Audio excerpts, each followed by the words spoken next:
Hello बच्चों, स्वागत है आप सभी का मेरे अपने YouTube channel NCERT school coaching classes पे। आज का जो वीडियो होने वाला है वो कक्षा अध्याय 4 के प्रश्नावली 4.3 के आगे के प्रश्न के ऊपर होने वाला है। इस वीडियो में मैं तुम लोगों को प्रश्न क्रमांक 30 को बताने वाला हूँ। ये देखो प्रश्न क्रमांक 30 को। प्रश्न क्रमांक 30 क्या है, यहाँ पे एक सारणिक दिया है, इसके बराबर 0 तब सारणिकों के प्रयोग से a/x plus b/y plus c/z का मान ज्ञात कीजिए कह रहा है। एक्स वाई जेड का मान कोई भी कंडीशन में 0 नहीं होना चाहिए, यहाँ पे ये कह रहा है। चलो अब इस प्रश्न को हल करते हैं। तो सबसे पहले यहाँ पे मैं लिख लेता हूँ प्रश्न को। हल कौन सा प्रश्न है? 30वां प्रश्न है। a b minus Y c minus Z,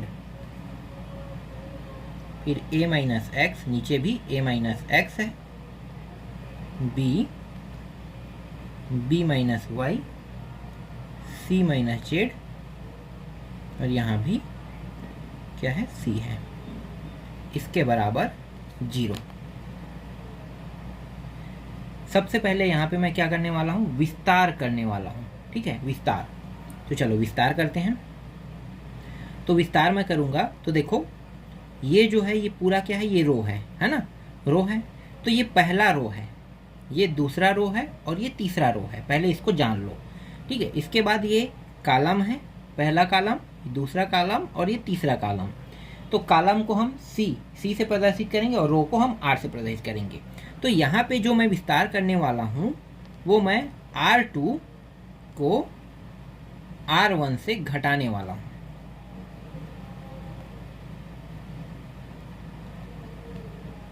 ठीक है, घटाने वाला हूँ। तो चलो वैसे ही करते हैं। तो जो पहला रो है जैसा है वैसा रहेगा। तो a b minus Y c minus Z, a minus X, इसमें मैं इसको घटा रहा हूँ, दूसरे रो में पहले रो को घटा रहा हूँ। तो पहले रो में घटाऊंगा तो कॉलम का कॉलम वाला घटेगा। देखो ये कॉलम है ना, तो कॉलम है, अगर ऐसे देखें तो ये पूरा कॉलम है, तो ये दूसरे रो का पहले रो वाले के साथ घटेगा। तो यहाँ पे घटाएंगे तो ये a, सेम ऐसे यहाँ भी होगा b, इसमें इसको घटाएंगे तो घटाने पर चिन्ह जो होता है वो बदल जाता है, ये याद रखना है ना। तो बदल जाएगा। तो b जो है किस में था? प्लस में था, तो अब ये माइनस में हो जाएगा। और y किस में है? माइनस में है, तो ये किस में होगा? प्लस में हो जाएगा। ठीक, फिर c माइनस जेड जैसा वैसा लिखेंगे और इसमें इसको घटा देंगे। तो यहाँ भी क्या होगा? चिन्ह जो है इनके बदल जाएंगे इस तरीके से। बाकी R3 जैसा है वैसा रहेगा। ये रहा b माइनस वाई और ये रहा c। ठीक, इसके बराबर 0।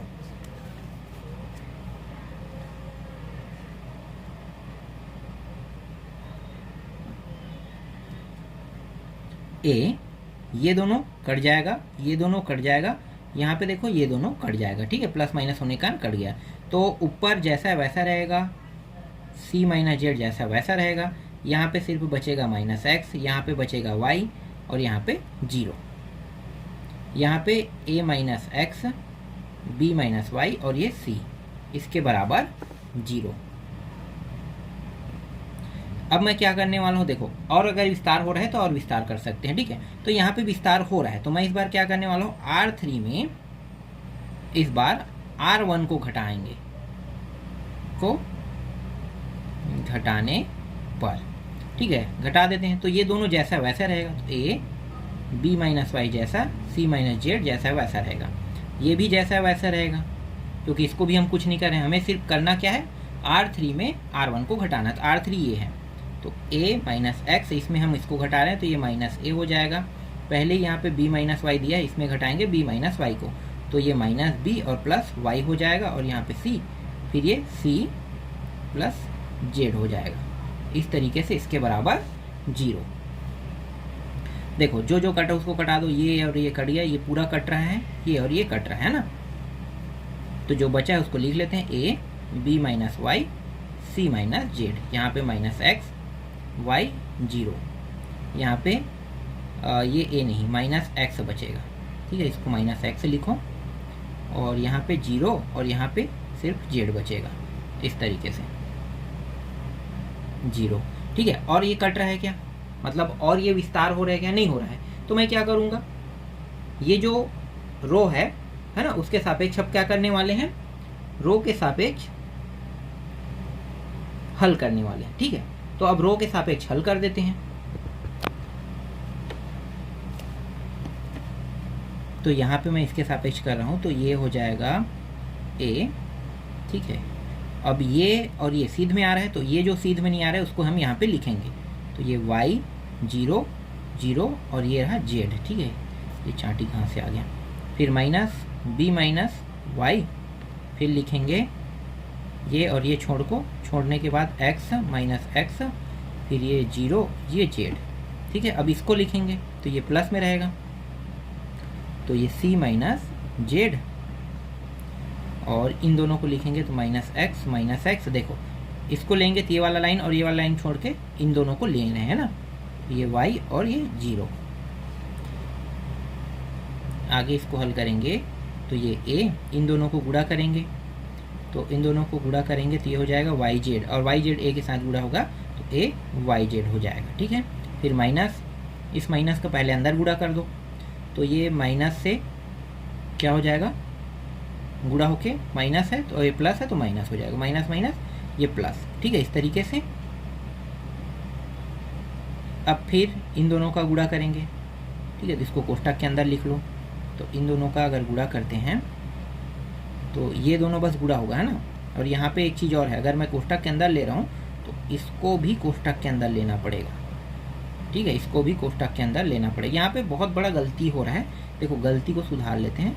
यहाँ पे ये जो माइनस चिन्ह है ना, यही सबसे बड़ा गलती का कारण होता है।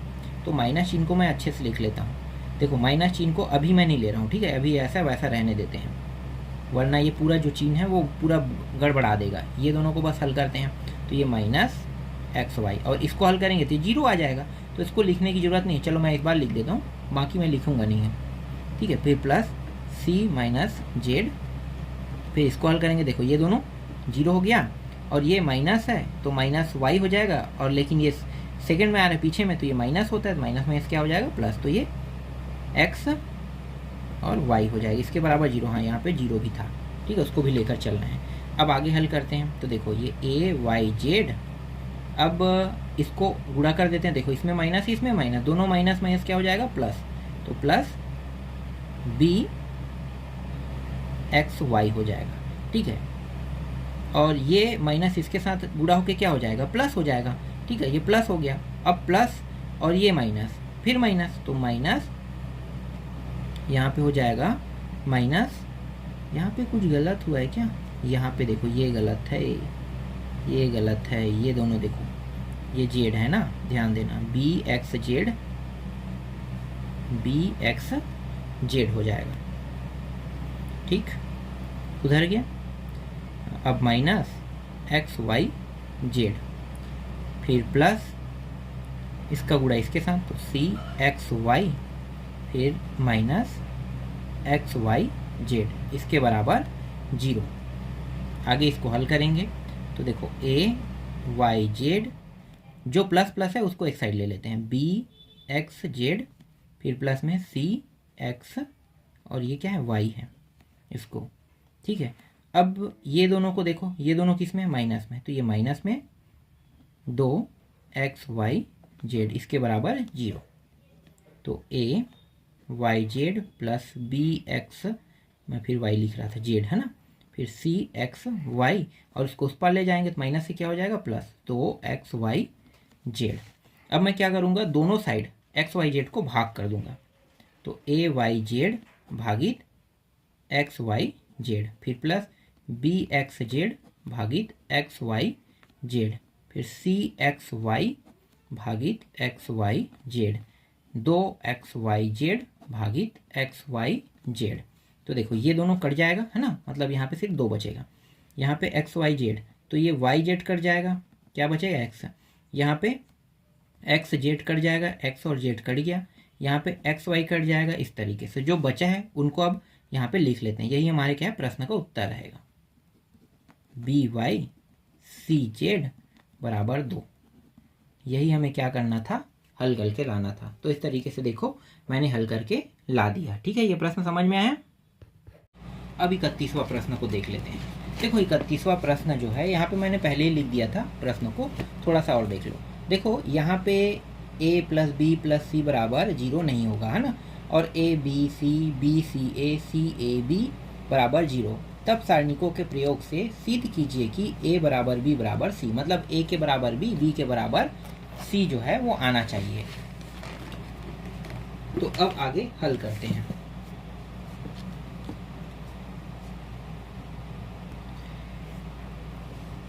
अब यहाँ पे इसे अगर हम छोटा करना चाहें तो हम छोटा कर सकते हैं, लेकिन यहाँ पे छोटा नहीं होगा, ये और बड़ा हो जाएगा। अगर मैं R1 में देखो R2 R3 अगर इनको घटाऊंगा तो ये बड़ा बनते जाएगा, कहीं पे घट नहीं रहा है, कोई भी मान 0 नहीं हो रहा है, तो घटाने का कोई मतलब नहीं। तो सीधा क्या करेंगे, विस्तार कर देते हैं। ठीक है, तो विस्तार कर देते हैं। तो ये जो R1 है इसके सापेक्ष विस्तार करने पर, तो R1 के सापेक्ष विस्तार करने पर, ठीक है, R1 के सापेक्ष मतलब इसके सापेक्ष करें तो ये R1 का पहला संख्या है, मतलब a जो है ये पहला है। ठीक है, तो a, फिर a और इसको छुपाएंगे तो देखो सी ए और ए बी दिखेगा, तो सी ए बी दिखेगा। ठीक, फिर माइनस b को लिखेंगे क्योंकि R1 का ही है, तो b लिखेंगे तो ये और ये छुप जाएगा, बी सी और ए बी दिखेगा, तो बी सी और ये रहा ए बी, फिर प्लस सी, R1 का तीसरा बिंदु है ना, तो C है, तो अब C और ये वाला छुप जाएगा तो BC बचेगा और C और A बचेगा। ठीक है, इस तरीके से, और इसे हमने 0 को पहले ही डेल्टा मान लिया है, तो ये इसके बराबर, फिर A, अब गुणित कर दो, देखो BC, तो BC, फिर इन दोनों को गुणा करेंगे तो माइनस a का वर्ग, इसको कोष्ठक के अंदर लिख लो, फिर यहाँ पे माइनस दिया है b, है ना, गुणित, फिर देखो b का वर्ग, फिर माइनस सी ए, इसको भी कोष्ठक में लिखो, फिर प्लस c, और ये हो गया ए बी, फिर माइनस सी का वर्ग, इस तरीके से। अब a को अंदर गुणा कर दो, है ना, तो गुणा करेंगे तो ये ए बी सी हो जाएगा, फिर ये a का 3 घात, फिर माइनस ये b का 3 घात, फिर माइनस ए बी सी, है ना, अंदर गुणा करते जा रहे हैं, c को अंदर गुणा करेंगे तो ये ए बी सी, फिर माइनस c का 3 घात, यहाँ भी 3 घात हो जाएगा। ठीक है, इस तरीके से इन सभी को जोड़ देते हैं। यहाँ पे ये माइनस क्यों होगा, प्लस में होगा, देखो हाँ ये प्लस में होगा, 1 2 3, फिर 3 हो गया, 3 ए बी सी, फिर माइनस a का वर्ग, फिर माइनस b का वर्ग, फिर माइनस c का वर्ग, ये रहा वर्ग नहीं 3 घात, है ना, 3 घात। ठीक है, इस तरीके से 3 घात में लिख लेंगे। इसको और कैसे लिख सकते हैं, इसको और हम कैसे लिख सकते हैं, देखो इसको हम और कैसे लिख सकते हैं, इसको लिखेंगे, है ना, तो देखो इसमें से ए बी सी प्लस में निकाल लेते हैं, ए प्लस बी प्लस सी, ये प्लस में निकल गया। अब गुणा में, है ना, फिर से गुणा में दूसरे कोष्ठक में a का वर्ग, फिर प्लस b का वर्ग प्लस c का वर्ग लिखेंगे, फिर minus A B C minus C ए।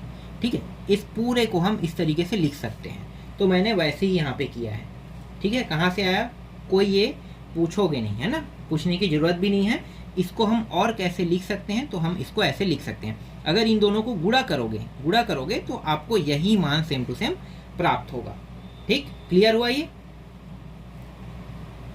फिर डेल्टा अभी भी लिख लेते हैं। ठीक है, ये हो गया, और डेल्टा की जगह वापस हम 0 रख लेते हैं। ठीक है, 0 रख लो, क्योंकि हमने माना जिसको था ना डेल्टा, उसके बाद अब 0 रख देते हैं। अगर नहीं भी रखते, 0 ही रख के हल करते, तो भी लास्ट में हम वैसे ही करते हैं। ठीक है, तो आपके ऊपर डिपेंड करता है, आप 0 रखो या फिर डेल्टा रखो। ठीक है, वापस हमने इसके जगह में 0 रख दिया। अब ये वाला जो मान है इसको हम इससे भाग कर देंगे, तो a प्लस बी प्लस सी, भाग क्यों कर रहे हैं, 0 मतलब a प्लस बी प्लस सी को 0 को ही इससे भाग क्यों कर रहे हैं, क्योंकि ये राइट हैंड साइड में, अगर हम इसको लेफ्ट हैंड साइड में लेकर आएंगे तो ये इसको भाग करेगा, इसलिए ये भाग हो रहा है। ठीक है, जो बचा है उसको यहाँ पे लिख लेते हैं, तो a का वर्ग प्लस b का वर्ग प्लस c का वर्ग, फिर minus A B minus B C minus C A.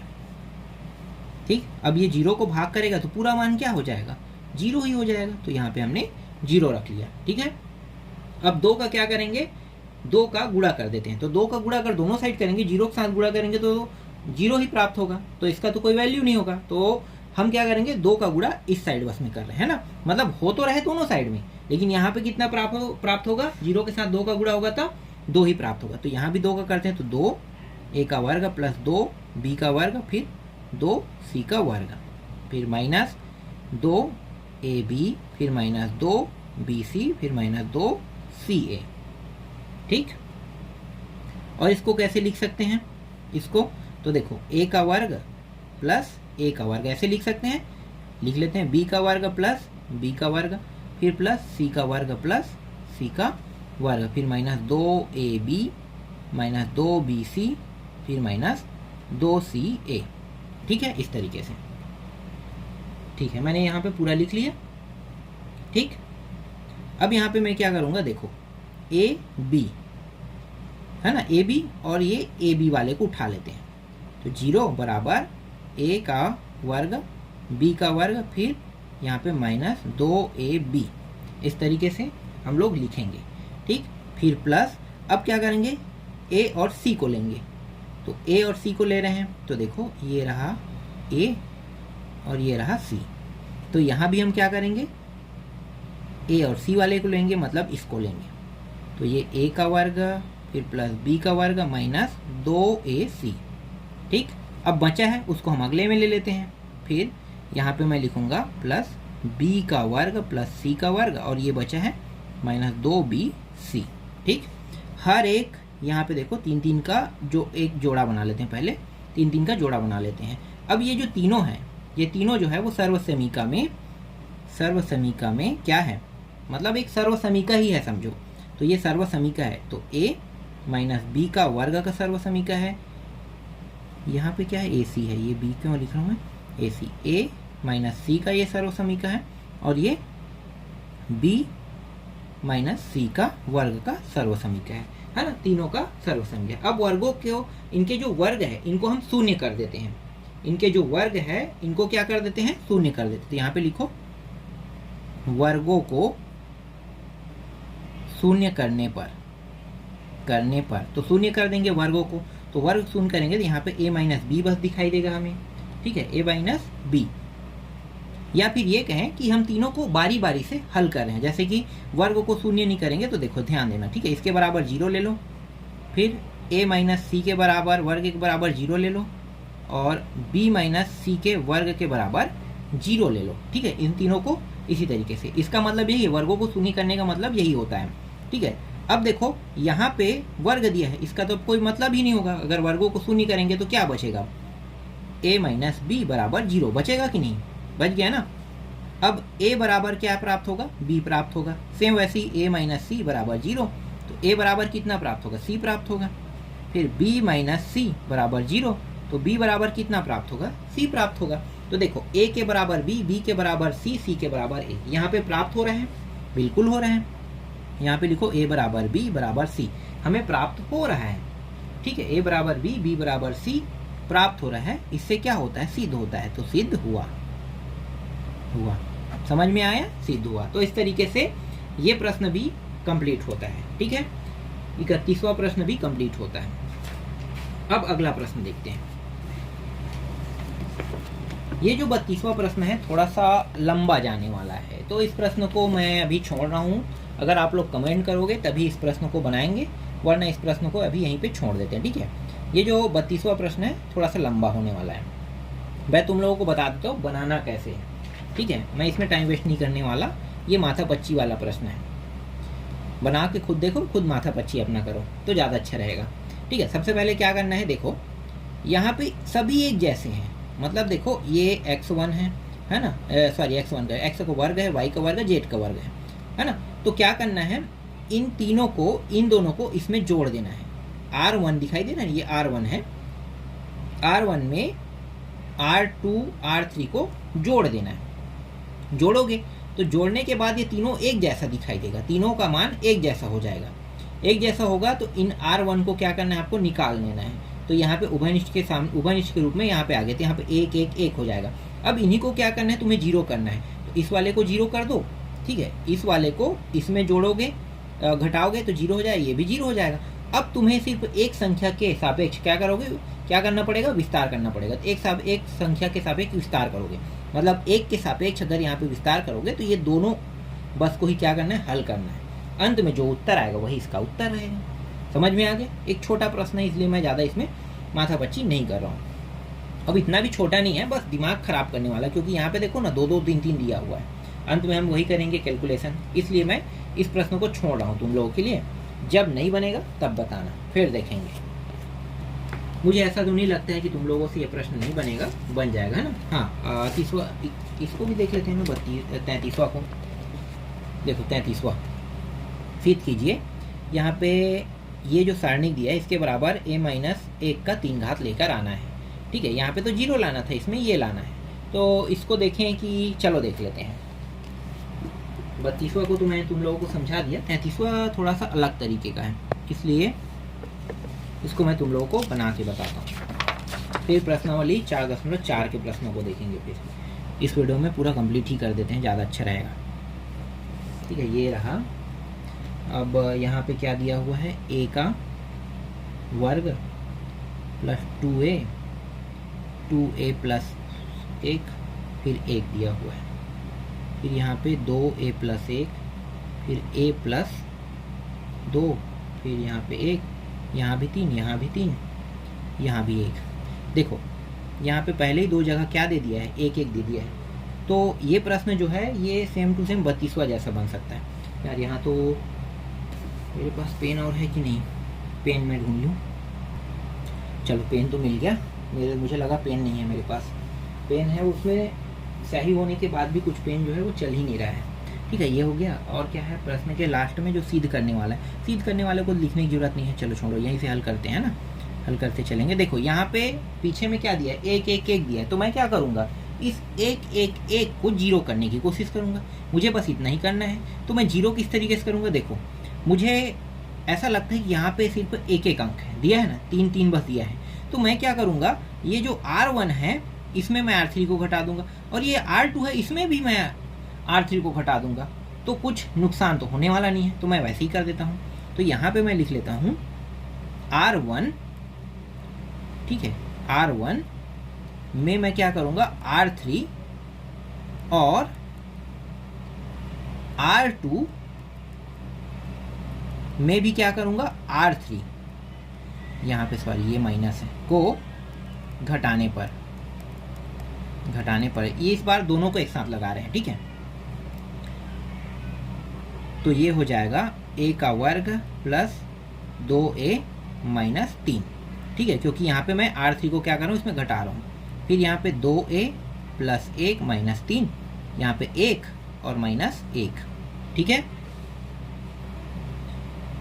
2a plus 1 minus 3, फिर a प्लस 2 माइनस 3, और 1 माइनस 1, नीचे 3 और 3 और 1 जैसा है वैसा रख देते हैं इस तरीके से, ठीक है। लेफ्ट हैंड साइड को लेकर चला, राइट हैंड साइड सिद्ध करने वाले हैं। अब यहाँ पे देखो कुछ कट रहा है क्या, नहीं कट रहा है ना। यहाँ भी कुछ कट रहा है क्या, यहाँ पे कट तो नहीं रहा है, लेकिन यहाँ पे कुछ हल हो रहा है। 2a माइनस 3, ये इसको हल करेंगे तो 2a माइनस 2 हो जाएगा। फिर ये 0, ये हो जाएगा 2a माइनस 2, और यहाँ पे a माइनस 1, ये 0, फिर 3 3 1। अब किसके सापेक्ष विस्तार करेंगे, कॉलम के सापेक्ष विस्तार करेंगे। क्यों, क्योंकि यहाँ पे देखो 2 0 है, तो मैं ये जो C3 है इसके सापेक्ष विस्तार करूँगा, C3 के सापेक्ष विस्तार करने पर, ठीक है, विस्तार करने पर। अब C3 के सापेक्ष करेंगे तो ये पहला जो C3 का पहला, मतलब पहला यहाँ पे देखो रो का पहला पॉइंट है, मतलब C3 का, है ना। तो ये पहला दूसरा, ये दोनों तो 0 ही आ जाएगा, तो बचेगा क्या, 1। तो इसका पूरा मान 0 होगा, तो इसको लिखने की जरूरत नहीं है। तो हम क्या करेंगे, सिर्फ 1 बस को लेते हैं। तो 1 के लिए हल कर रहे हैं, 1 के लिए हल करेंगे। तो देखो 1 के लिए हल करेंगे तो ये और ये छोड़ के ये जो हमें दिखाई दे रहा है बस इसको लिखेंगे। तो a का वर्ग प्लस 2a माइनस 3, फिर 2a माइनस 2, 2a माइनस 2 और a माइनस 1। ठीक, इस तरीके से एक का गुणा इसके साथ करेंगे तो सेम टू सेम आएगा, तो बस हल हमको इसको बस करना है।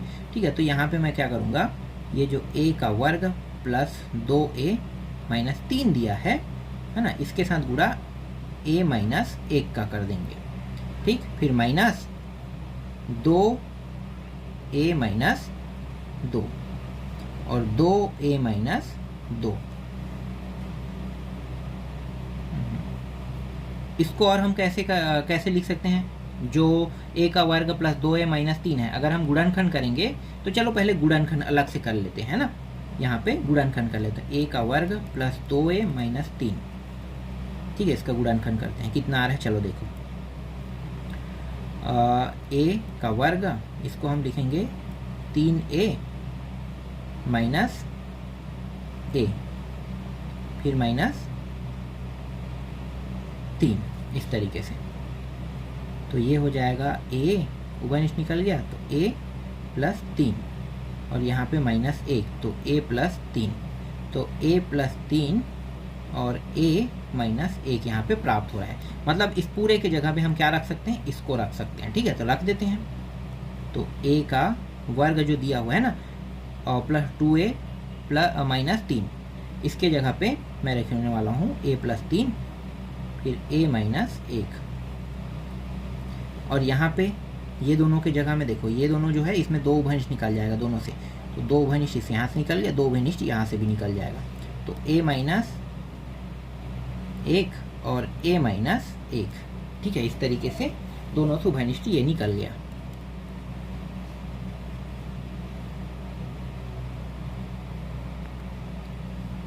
अब देखो, अब क्या उभयनिष्ठ निकल रहे हैं यहाँ से, देखो ये और ये दोनों में सेम है ना, तो सेम है, तो a माइनस 1, इस तरीके से इसको निकाल लेते हैं। जो बचा है उसको दूसरे कोष्ठक में लिखेंगे, तो ये वाला बच रहा है a प्लस 3 बच रहा है। ठीक है, अब ये जो 2 दूनी 4 है, इसका गुणा करके इसके साथ लिखेंगे, तो माइनस 4 a। ठीक है, 4 नहीं, इसके साथ नहीं, यहाँ पे थोड़ा सा मैंने गलत कर दिया है। देखो यहाँ पे इसके साथ निकला है, ये इसको लिखा है, इसको मैंने लिखा ही नहीं, तो यहाँ पे इसको भी तो लिख लो, तो ये वर्ग के साथ निकलेगा। तो a प्लस 3 और यहाँ पे 2 दूनी कितना हो गया 4, तो ये बस बचा है समझो। ठीक है, अब ये a माइनस 1 का वर्ग और यहाँ पे a माइनस 1 बच रहा है, तो ये जुड़ के कितना हो जाएगा, a माइनस 1 का 3 घात। यही हमें क्या करना था, सिद्ध करना। तो ये हमारा आंसर है।